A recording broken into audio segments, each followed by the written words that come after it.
Welcome to QWERTY Writing Life Podcast, where we have candid chats about our creative lives. This is May. And I'm Joy. For more information about our podcast, monthly newsletter, or author resource series, visit us at QWERTYWritingLife.com. That's QWERTY, spelled QWERTY. It's the first 6 letters on your keyboard. So, are you ready? Grab your tea. Or your coffee, and let's chat. Hello, everyone. It's another week. Hello and welcome. Tonight, we're going to continue our series about creative hacks with working on our efficiency for time. So before we do that, let's talk about our creative weeks. Joy, what did you do? So now this has been a couple weeks ago, but I just have to mention it. I got to go away for our 15th anniversary. My hubby and I got a night away from the kids, which if you have kids, you understand that's a big deal. And we went to this adorable little Airbnb. It is an Airstream that is on the property of an artist, and it's back in the trees, and it's right by a stream, and she's put this cute little patio thing on the front of it. And so I was just totally inspired by the trees and the stream and the being in nature and the being in a little tiny Airstream RV, just being out in nature with my hubby. So, yay. Aw, that sounds really nice. Yeah. I would like to be in the woods with no other people around. You're like, and no cell phone. Forget the hubby. like just me. I mean, he can come too. He can totally come too. He just can't talk. I'm just kidding. So, if you know my husband, he has this beautiful baritone voice that is just, it's wonderful to listen to. So, he can't talk, but it was just funny to say that out loud at that moment. Anyway. I love it. Well, there really is something about just being out in nature. I don't know. It's just great. Yeah, I completely agree. Anytime I can get outside is a good time for me. Yeah. Except for when it's sweltering hot like it is right now, and you step outside and you immediately just sweating profusely. It's just kind of gross. It is. But and that's where we'll be for the next few months. Mm-hmm. Yeah, welcome to Mississippi and Louisiana. Right? Exactly. Yeah. But it's great. We got great food. Y'all come on down. Just not right now. There are charms. Yeah, there are charms for sure. Yeah. So what about you? Tell us about your creative week. Yeah. Oh, there was something that I didn't tell you about last time that I really wanted to tell you about. So I have reserved it for my creative week time this week. And that is that I cut my own hair using YouTube videos. Oh my gosh, that is amazing. And it looks incredible. Thank you. Gosh. It was so much fun. I felt really empowered. If y'all are not watching on YouTube, you really should be, just saying. Oh, I'm pretty geeked about how it turned out. I have some really cool layers and stuff in here too that I don't know. I like them. So I am tempted to cut some more layers in it, and so I think that is where the issue comes, because now that I know that I can do it and it can look like this, I'm now thinking, what else can I do? And there's a very good chance, friends, that this was a complete fluke.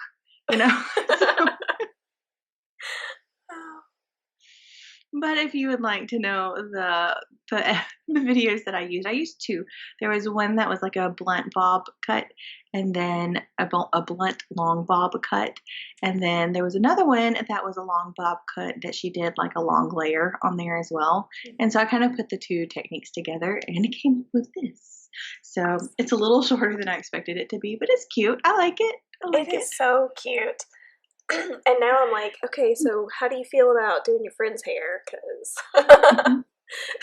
oh, I have all the confidence, and that's scary.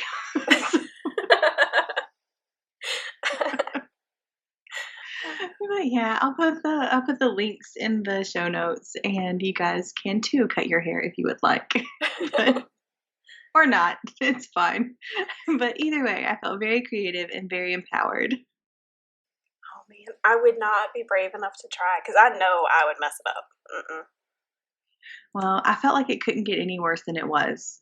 So Well, there you go. I mean, when you're starting from a point where you're just like, anything's better, I then hit rock that's probably bottom. good.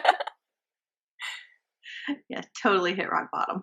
So but we're going to move on into our efficiency for time creative hacks. And I think that what we want to talk about first is like this big thing, like this big concept of a hack for your efficiency for time. And that would be to first of all evaluate your priorities and hone in on one or two things a day instead of like a ton of things. So I don't know if you have this problem, but this is my problem. When I sit down to write my to-do list in the morning, especially at work, it's like all of these other things that I know I need to do. I feel like I need to write down on today's to-do list. And so by the time I finish, I have like 40 things written on there, which is good to have those things written down because we need to know what to pull from. So that really needs to be like a brain dump list where I just keep everything on there and then I pick the things that are the most important from that list and really focus on those things in a day. But that's not what I do. That's not what I do. And I know I should not do it the way that I do it, but here we are. But I do. I look at that list of 40 things and I just start trying to work it because it's like as soon as I can work it, the faster all of these things are going to get done. And that is not necessarily the truth. So Tony Robbins reminds us in an article that is by, actually it's their Team Tony thing. So we have the link in there as well. He reminds us, or the team reminds us, that productivity is being able to make the most of the 24 hours that you have in a day and create lasting habits of achievement and fulfillment instead of chasing endless lists of tasks. Megan. And They wrote it directly to her and I me. feel like they did. I was convicted. I was convicted by this.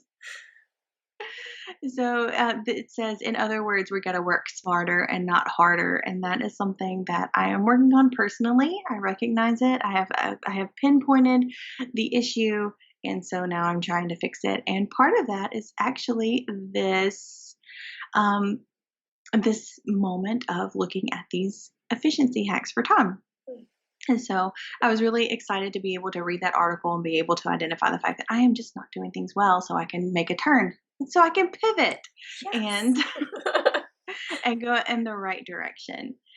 So what if you have like 20 things that matter to you? Because there are going to be different areas in your life as well, right? So you're going to have, your work things, you're going to have your family things, you're going to have your creative things. And sometimes that work thing is split between like a full-time job and your creative entrepreneurship situation. And so there are all of these different things that really, really matter to you. It's important to note that when we say that we should be consistent with focusing on one or two big things and not 10 things, that we do acknowledge the fact that these things are alongside all of the daily necessities of our lives and of our creative presence.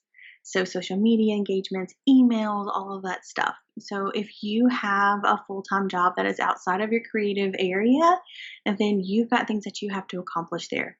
If you have a family, you have things to accomplish there. And then if you have, your creative life, you have things that you accomplish there.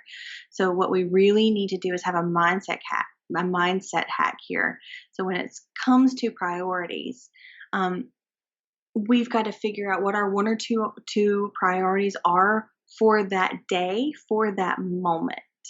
And when those priorities get done, then that doesn't mean that you can't find new priorities at lunchtime in order to accomplish those. But there are going to be seasons in your life, there's going to be times in your life where you're going to have to prioritize something that is not necessarily something that you want to prioritize at that moment. So if you have a deadline at your full-time job and you really, really want to write or you really, really want to paint, that full-time job is paying your mortgage, most likely is paying some other bills as well. So we've got to make that adult decision to prioritize that at that moment. If your kid is going through something, or if your dog's got to go to the vet or something, like you've got to prioritize those things in front of some of the creative things that you've got to do. But these are the fun times, friends. Whenever your creative life needs priority and you have to put that in front of, I don't know, say you need to take a mental health, a mental health. We all need that sometimes. Maybe maybe you need to take a mental wellness day from work so that you can finish off some of your creative projects that would bring you back to your original focus at work, and you wouldn't have those other things weighing on you, and you would actually be more productive at work if you take that day off to finalize some things. So what we have to remember is that our priorities are not set in stone. They are fluid, and they also need to be adjusted from time to time. If we focus on 20 things instead of the 2 or 3 things that need to get done in that day, it's a very good chance that you're not going to get anything done because you're going to have overwhelm. And I have been in this place where you're just sitting there and you're literally just staring at everything in front of you on your desk, and you're like, I just want to go home. Like I don't even know where to start, you know? And that is a place that doesn't breed efficiency or productivity. It breeds something else that is not nice. That is true. And it doesn't allow us to move forward. So I think Tony Robbins' team has something going there. I think that they've got something that's really special in that article and also in that quotation, to where we need to just take a step back and be like, take a deep breath, take a step back, and focus on what needs to be done right now at this moment. So I think along these lines, I think something that has really helped me with priorities and this concept of fluidity is for me on the weekend to kind of look over the week ahead. I make sure that I have my husband's work schedule, which I'm going to be honest, sometimes on Sunday night, I still don't have the schedule for that week. But if all things are aligning well, I should have that. So if I have his work schedule, if I know all my kids' events, all of my set in stone commitments that I have in that week, I make sure that all of those things are on the planner. And then I'll look at the work time that I have. Okay, so what do I have in each day? And then I also look at my daily tasks, meal prep, laundry, cleaning, like those kinds of things that are just on there, right? We all have those. And so then I make out or I complete my list of tasks that have to get done during the week. So I kind of think of it in terms of the week instead of day by day when I'm looking ahead. And what I do is I divvy those things out during my work times. Obviously, certain things have deadlines to them, so certain things have to be done on certain days. But then what I do is I leave a bunch of them on my week's task list for the first few days so that I can kind of see how my week goes. That way, I can put them where I'll actually be able to do them instead of plastering all this stuff on Monday and Tuesday that was not, like, it's the whole thing. You got to focus on one or two, right? And then if I've put all this stuff on the first 2 days, well, obviously they're not going to get done. So then I'm just going to feel really lousy when I have to move it to like from Tuesday to Saturday. Like nobody wants to do that, right? So instead, I have learned that for me, it's best to just wait until Tuesday, figure out, okay, what have I accomplished so far? Okay, what needs to roll over? Now, can I start to plug in these other things? It's just a little hack I guess it's kind of helped me. It's a little mental trick, I think, for me. So like on a daily basis also, and now I don't always do this, and guys, I can tell y'all, it does make a big difference when I take the time to do this. If I just take 2 minutes in the morning to number that day's tasks, total difference. Total difference. So sometimes those numbers change, okay? And that's another thing that I've had to learn and be okay with because, once again, I'm one of those people, I like, order and schedule, and okay, if I've assigned 1, 2, 3, 4, then that's the order it's going to get done. But, for example, I realize, oh, I have to take my daughter to the library for tutoring. And task number 2 is something that I could get done there.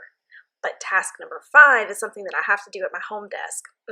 I'm going to switch them, okay? And I may not think of that first thing in the morning, but as I'm getting into things and I start working on task 2, I can be like, oh, wait a second. You know what? Let me set this aside and I'll come back to it later. So those are just a couple of little things that have really helped me. Mm-hmm. There is, I want to say it's in learndobecome.com, and I think that's where I've heard this first, and it might not be have originated from there, but that's where I heard it, where you divide your tasks into locations. So the things that need to be done on the computer, you write it by like a little computer icon. The things that need to be done on the phone, you write it by a phone icon. The things that need to be done at home, have that by the home icon, and then you have like an errands thing too. And I think that icon is like a little man walking or something. But that you divide the task, like when you think of a task, you write it by the location that you need to do it in. And so if you find yourself with extra time in a particular place, you can look at your list and say, oh, well, I'm sitting here in the car pickup line or in traffic or something, so I can do the phone task. Like I can do a phone task here or something. I thought that was kind of interesting. I haven't tried it yet, but I did think that was interesting. That makes sense. I like that. Mm-hmm. Because there are certain Yeah. things, that I do need a computer for, but I can do it on my laptop. Mm-hmm. Whereas there are certain things that I have to do on my desktop. So yeah, it does make a big difference. Yeah. But if you don't have to like go through the list and get distracted by other things that are on the list before you get to the thing that you need to do when in the location that you're in, see, that's the thing. I have huge squirrel issues. An email comes in and I have to attack that email immediately. Like I drop everything. I drop everything of what I was doing. And I'm like, whoosh, my focus is on that email as soon as that notification comes up.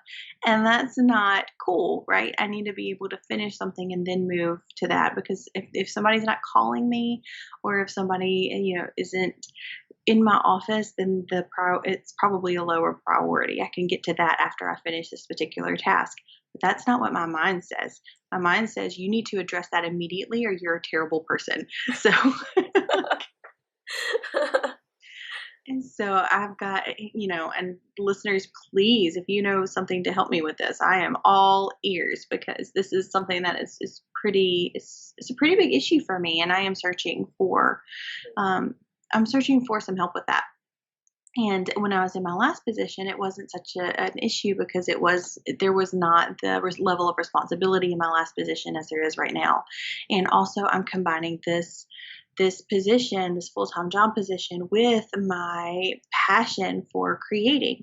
And so I want to be able to fit that into my life a little bit better. But sometimes whenever I have this overwhelm that's left over from the full-time job, it's hard for me to come home and to be, ready to create.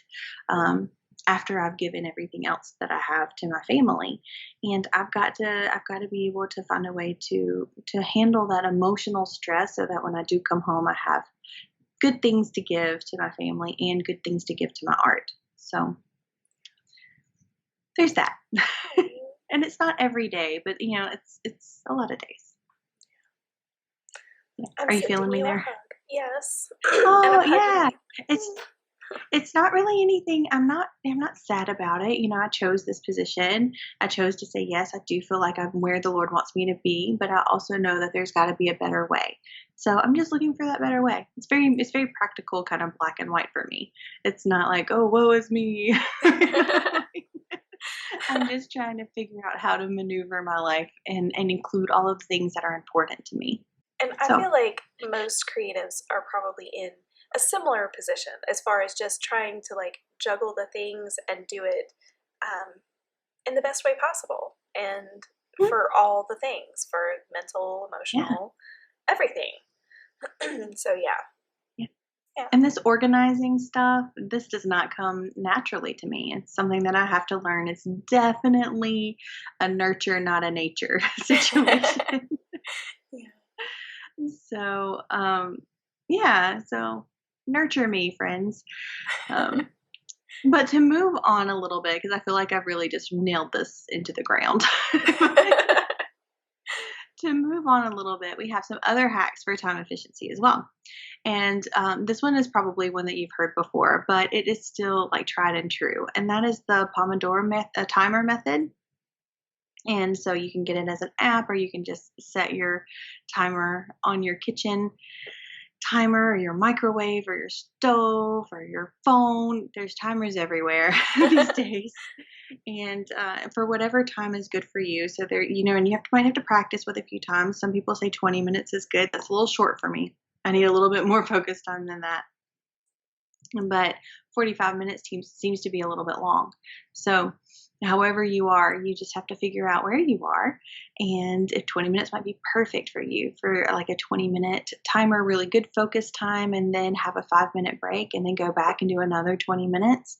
If you end up doing like 45 minutes or an hour, you probably want to have a 15-minute or so break because you need to kind of calibrate what's going on with your creative brain. And then you go back into that enhanced focus mode. The idea here is that you are not going to burn out as quickly because you've given yourself these breaks. And that's a really cool thing, because if you don't burn out as quickly in a day, then maybe you can actually be more efficient and more productive than you have been before. You know, yeah. So That's awesome. that's one. And another way that the timer can help is, like, let's say you have kids or a spouse or someone like that, and if you set your timer and be like, hey, look, I need an hour, or I need 20 minutes, or I need, whatever it is, then when that Hmm. timer goes off, then you give time to them. And it helps them too to know, okay, you need this time. I understand that. And you're respecting the fact that I need time with you as well. So that's another way that a timer can help to someone besides yourself.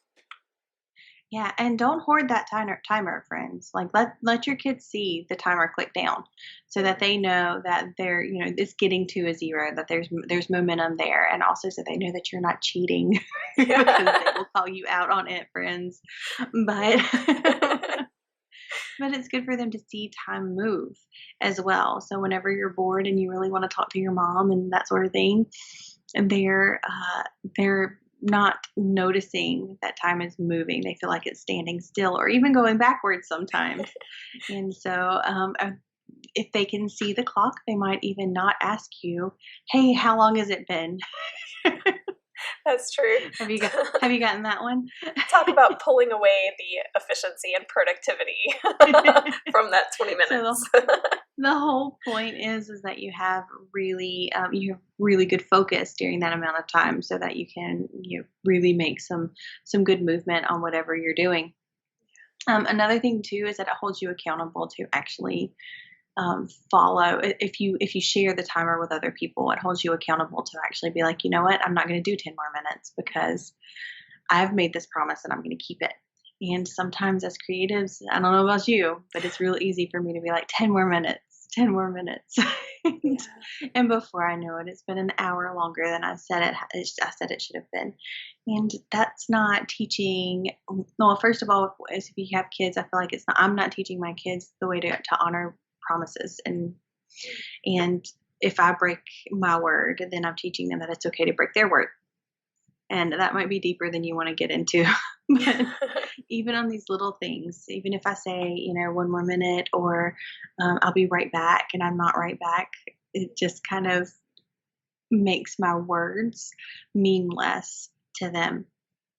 But also occasionally, because I know that my husband has unconditional love for me, I will take advantage of that and be like, okay, well, I need to spend another so and so amount of time on this project. And that's time that I stole from him, basically. So I need to be respectful of that. And also, every time that I honor that, we have a great time, and we laugh, and we love. And that is something that I miss whenever I'm focusing on something other than him when I need to be focusing on him. So, I feel you on all those for sure. mhm, So, yeah. another thing, and this is something that we've talked about a lot too, and that's time blocking. And just very simply, I mean, y'all can look this up. We have a thing in the back of our book, Finders Keepers, a practical approach to find and keep your writing critique partner, but about time blocking and all of this kind of stuff. And it's just basically like looking at your days and setting aside, certain time blocks for certain things. And it's very similar to the timer thing. Like, this is family time, this is creative time, this is work time, this is school time, this is, all of those things. So that's Mhm. just another way of, I think, looking at it, I guess. In some ways, it's a little bit more of a concrete way to see it as opposed to having the timers, I guess. I don't know. Yeah, no, I understand what you're saying. You actually see that on a piece of paper or Yeah. something. You can even highlight the different areas that you have represented on your time blocking, and that's kind of cool as well. Another thing about that is that this is what you did for one day, you don't have to do it the next day. Mhm. And so if you've covered your creative time on Monday, Wednesdays, and Fridays, on Tuesdays and Thursdays, you're doing something else, or you can adjust things and see that you're actually making momentum on a lot of different things instead of feeling like everything's stagnating. that's Yeah. that's kind of nice. It's like, oh, I gave 3 hours to this particular thing this week, and that feels good. So yeah. And of course, if you don't know like how much time it's going to take, and what kind of things that you want to focus on during a week and that sort of thing, then time journaling would be a really good place to start. So that's just saying, when you wake up in the morning, how long does it take you to eat breakfast? And you write that down. It took me from, I don't know, 6 to 6:30 to eat breakfast. Maybe you're the one cooking breakfast. And so, how long does it take you to cook breakfast? How long does it take you to get ready? How long does it take you to drive to wherever you're going? How long does it take you? If you have a full time job, this is going to be a little bit easier because there's a particular amount of time during like 8 to 5 that nothing else happens except for your work.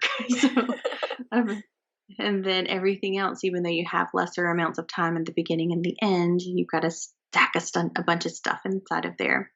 But you're also stacking a bunch of stuff inside of your whatever it is that you're representing too, if you are a stay at home mom or if you work from home, because you have responsibilities within your family and your community that needs to be in that time blocking as well. And Lord help you if you're running a business from your home while you're doing all that other stuff too. If you don't, I think that you have to be like the most organized person in the entire world to be able to juggle all of that mess. So, um, but yeah, so if you don't know what to even put on your time blocking, then start with a time journal and see where your time is going, see where you want to adjust, and then just play around and try out some time blocking strategies. So, the next thing that we're going to talk about is holding on too tightly and holding on too loosely.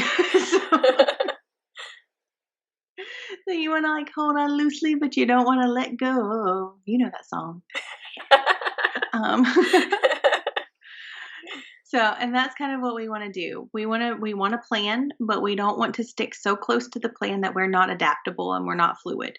Because when we do that, we get frustrated and sad and guilty and ashamed. Yeah. So, All those things that makes it way and back nobody in likes to be. the foundation thing. Like, we don't want that.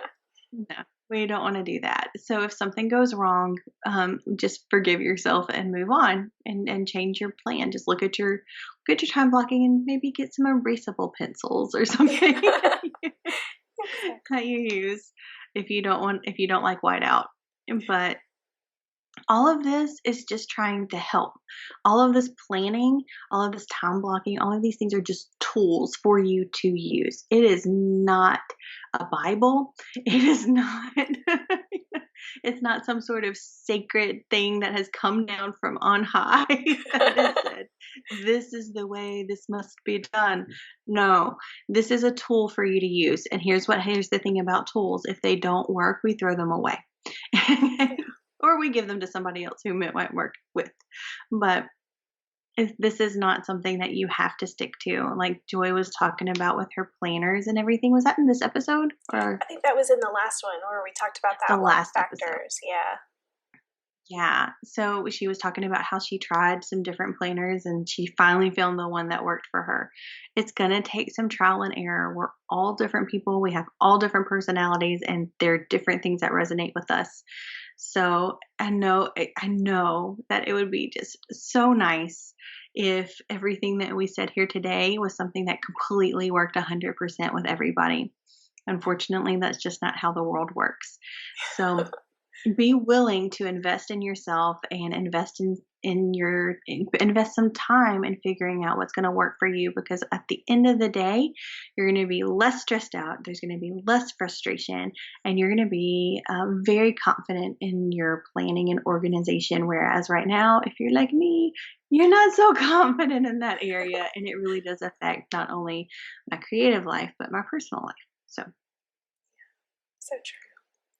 So this next thing that is kind of a little bit of a hack to help with time.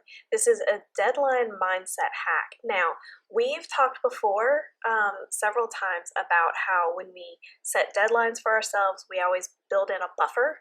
Okay, so say we want to get it done in 2 weeks, but we know the reality of the situation is it's going to take us 3, right? Like we put in a week buffer or whatever it is that we need. Okay, but here's the thing, and I love this because this actually came from May, and it is so helpful. Okay, you have to remember that you set yourself a buffer, not so that you can slack off. Yeah, I know, it hurts. But rather, I set a buffer for the inevitable outlying factors, so I have to work today, even though I want to Netflix binge. Because what the buffers are there for are for the things that we cannot control, meaning an illness or a sick kid or, a pet that died or you name it. Like whatever we cannot control and we have to take care of, those are the things that we put that buffer there for. Not for the fact that, you know what, The Crown just dropped the next season and I want to watch it. That's not what that buffer's for. yeah, it's true. And I only mention the things like that because it's a pain point for me. It's something that I have to overcome. And I sure do like a buffer. But I also have a tendency to abuse the buffer. And so I'm learning the past few projects I've been working on. It's like that buffer does not exist so that Megan can slack off. That buffer exists because May needs to have some space in between for things that are terrible. If somebody else doesn't meet a deadline, what if they're late and then I have to get something back late and then I have to pass it off to somebody else for that deadline. And so that is what the buffer is for those things that you cannot control. Thank you, Joy, for reminding me of that. You reminded yourself. Yeah. We just use my mouth to do it. So another time hack is dictation, and this is not just for writers, guys. So I know that you've heard probably dictation is helpful for writers, and it is. And so if you're a writer and you haven't tried it yet, it's really great. But it's also for other people too, especially if you're trying to time hack some of the administrative things that you don't necessarily want to do. Or that kind of that feeling where it's like, oh, do I have to do this again? Dictation for certain things is a good alternative if you can't type or if you don't want to type anymore. So particularly emails. So if you have an app that you're using for your email and it has dictation on there, and so you can read it, or sometimes it even reads it to you. If you're in your car or something, it'll like read it to you, which is kind of interesting. I read the email and then occasionally I'll go ahead and push that speaker button and I will say my response. It types it out there. I read it again, just to make sure that there are no typos, and then move on. And that does end up taking less time than trying to think on paper while I'm typing. And so there's that. Another good opportunity is to use dictation for social media posts. If you want something to be in your voice and not edited by your fingers, something that happens when you're in our brains and it goes down to our fingers, especially if we're coming from an academic world, the social media post can sound a little bit too stuffy. If you if you're using that method. So sometimes if you dictate your social media post, you can end up having it sound more like you and save your fingers a little bit of time and rest them a touch. That's a great So, tip. yeah, of course you can use it for your writing, and that's an amazing thing to get you a zero draft or a first draft or something. But I wonder if some people don't think about using them in the management side of your creative efforts. Yeah. So, That's a great way to think. So, we've got just one more hack for you guys, but we're going to give you a few examples to go along with it. So, this last hack for efficiency in our time is multiplying your output. Okay, so what this looks like is it's simply repurposing content. All right, for example, Discover writers have extra scenes that don't always get included in their final product. So, these things can become a novella, they can become a short story, which can then become some sort of a giveaway or a perma-free or a something, some kind of lead-in piece that brings people to purchase their bigger books or get into a collection or series or something like that. So that's just one example. those extra scenes that you might have, or even if you were practicing with like some character development, just writing in a character's voice or something, that kind of stuff can actually be like brainstorming things for your newsletter content. And I did see an author do. She was a traditionally published author, and she had like 2 years or something, a year, at least a year, came between her books in her trilogy. And so about 6 months would go by and she would release a short story or a prequel or something like that, that would bring readers back in to her world, so they would be able to last another 6 months and stay tied to these characters in this world until the next book came out. I thought that was pretty brilliant, to be honest with you. Yeah, definitely. It's a great idea. So there are ways that you can use those things. I know that we're talking a lot about writing right now. This is kind of what we know. But oh, you know what? I have another example. I didn't even think about this, but I've got all of the illustrations in my poetry book. And so I'm actually using the originals in different ways. I haven't finalized how everything's going to work yet, but I'm looking at some different sites like Society6 or Redbubble to use to make those illustrations appear on products that if people wanted to buy them or to turn them into some sort of stationery card or something like that to sell at one of our local independent bookstores. So there are ways that you can use even the things that you have put out into the world in different ways. If it's a screen printing or something like that, that could be pretty interesting, and it's something that you've already done. Yeah. And I know you had mentioned too before about repurposing your prints and how you could even use those originals Mhm. potentially, and this might have been for a different project, but so many different things that you could do with it. You could have the numbered prints, you could have, things like that that you've mentioned too before. So there's a lot you can do with that for sure. Yeah. When I went to New Orleans on my honeymoon, so this was 16 years ago, guys. So let's let's put that disclaimer in there.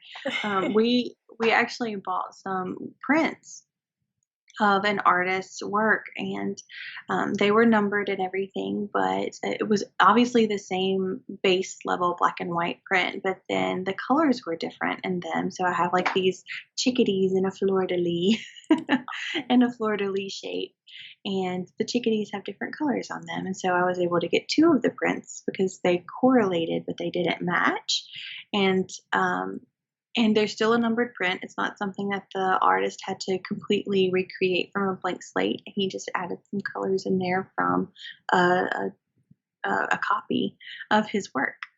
And it made it something unique and interesting, and it also made it something that was a little bit more affordable for my husband and I at the time that we were financially in our marriage, which was very young and very poor.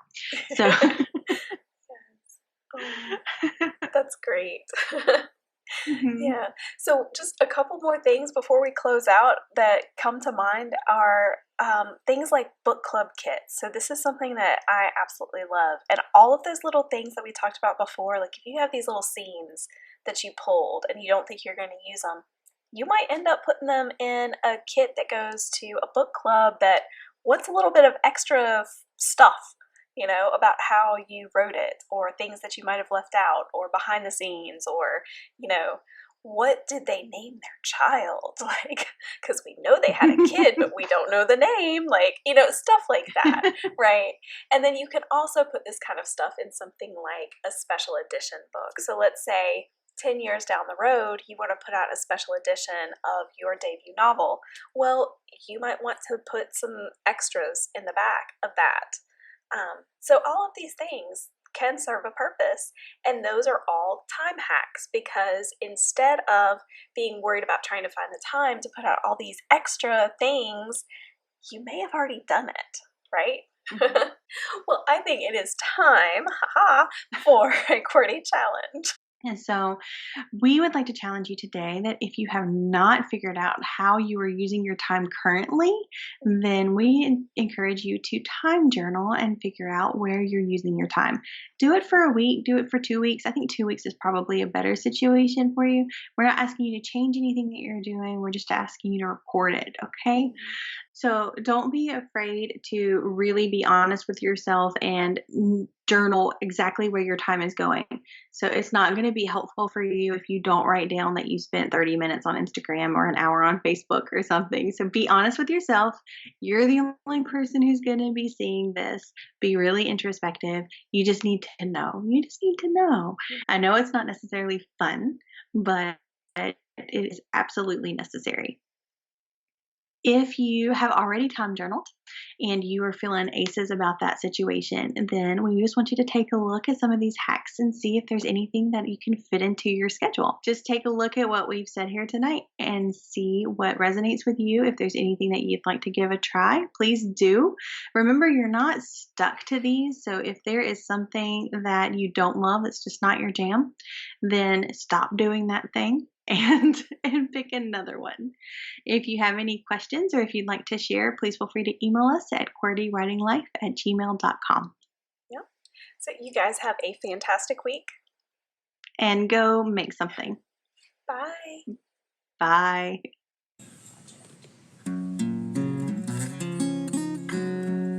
Thanks for tuning in. We hope this episode encouraged you.